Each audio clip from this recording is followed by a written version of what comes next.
Bonjour à toutes et tous et bienvenue dans notre journal vidéo Visez-toi pour revivre l'actualité d'un mois de mars qui, comme les autres en général en capitale de la Basse-Meuse, fut bien chargé.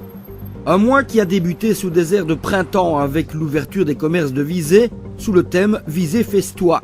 Une occasion pour eux d'inviter à découvrir leur nouvelle collection tout en permettant à leur clientèle de profiter de bonnes affaires dans un climat chaleureux et de détente. Accueil chaleureux et détente, sans oublier le divertissement et la convivialité, voilà des termes qui sied à ravir aux activités organisées successivement sur la grande place de notre cité. Après la patinoire, qui a sans cesse drainé du monde, c'est la fête foraine qui avait élu domicile là, l'espace d'une semaine, pour le plus grand plaisir de nos petites têtes blondes. Et la suite devrait encore les réjouir, puisque la Grand Roue, l'attraction remarquable, présente dans des grandes villes d'Europe telles que Vienne, Paris ou Londres, est de retour en Cité de Loire, où elle s'est érigée pour une période de 3 semaines, du 27 mars au 19 avril. Nous vous invitons à découvrir ou redécouvrir par ailleurs le clip vidéo de son montage lors de son dernier passage à Visé en 2011. Amusement, découverte, tourisme, voilà précisément ce que la Maison du tourisme de la Basse-Meuse a pour mission de promouvoir. Fin mars, celle-ci a convié la presse pour officiellement lancer une campagne 2015 qui fêtera par ailleurs ses 10 ans d'existence.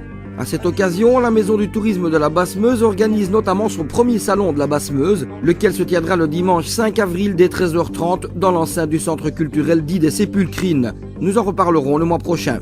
Amusement et détente aussi du côté de Richel, avec le spectacle des classes maternelles et primaires de l'école libre de Richel, qui a réjoui jeunes et moins jeunes. Un après-midi qui a attiré de nombreux parents et grands-parents dans une salle devenue presque trop petite. Un bon moment en tout cas, fait de rires et d'émotions, partagés entre familles ou entre amis. Elles aussi se sont fait connaître, mais d'une toute autre manière, à savoir les sociétés visétoises MC Technics et Bonbons de Grand-Mère, représentées à Vilnius par une délégation d'étudiants de la Haute École de Commerce Sainte-Marie-Elmo de Liège. Une sorte de mission économique qui a vu ses élèves de 2e se rendre sur place afin de promouvoir des sociétés wallonnes dans la capitale lituanienne, avec en point d'orgue la mise sur pied d'une véritable foire commerciale le mercredi soir. Une initiative assez extraordinaire, organisée avec le soutien de l'AWEX, agence wallonne à l'exportation et aux investissements étrangers, qui permet à ces jeunes, âgés de 19 à 23 ans, de mettre en pratique sur le terrain les théories apprises en cours, tout en ajoutant à cette expérience les côtés linguistiques, humains, sociaux et même touristiques. Une belle manière de joindre l'utile à l'agréable, unanimement appréciée. Pour rappel, situé dans la zone d'activité de Visé Nord, MC Technics est un acteur majeur en termes de matières premières, équipements et accessoires pour l'industrie des composites au Benelux, notamment polyester, époxy, polyuréthane, résine de silicium et bien d'autres encore. Quant à la petite société Bonbons de Grand-Mère, une entreprise familiale basée à Sarolais, comme son nom le laisse entendre, elle produit ses bonbons selon des recettes traditionnelles, avec pour spécialité le bonbon à la violette ou le sucre d'orge et amande, sans oublier la gamme de sucettes Lollybug, dont la dernière création, bien dans l'air du temps, se réserve toutefois aux plus audacieux, puisqu'elles intègrent des insectes comestibles.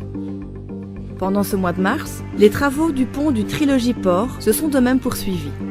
Pendant que l'aménagement du pont qui enjambe la Meuse, mis en place le mois dernier, se poursuit, les structures destinées aux rampes d'accès ont été amenées sur les lieux et leur mise en place a débuté.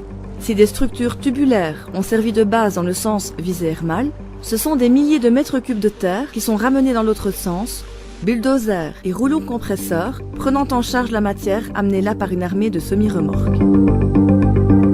Du côté de l'année et sa 4e écluse aussi, les choses ont pas mal bougé ces dernières semaines. On soulignera notamment que l'ancien pont vit ces dernières heures.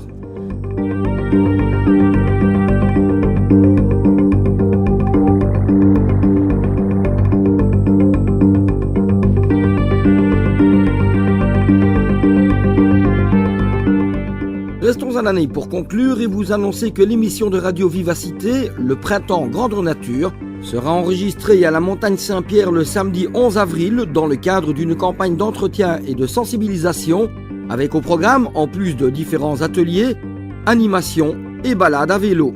Rendez-vous est fixé à la maison de la Montagne Saint-Pierre, place du Roi Albert à Lanney, dès 11h. Inscription libre et gratuite, remise du t-shirt de l'action et repas gratuits aux 100 premiers inscrits. On vous y attend, nombreux et nombreux. C'en est terminé avec ce copieux journal vidéo qui nous montre que plus que jamais, Visé bouge, tant au niveau de sa vie au quotidien que commercialement, sans oublier les aspects écologiques. Rendez-vous dans un mois pour savoir tout de ce qui se sera passé sur notre entité en avril.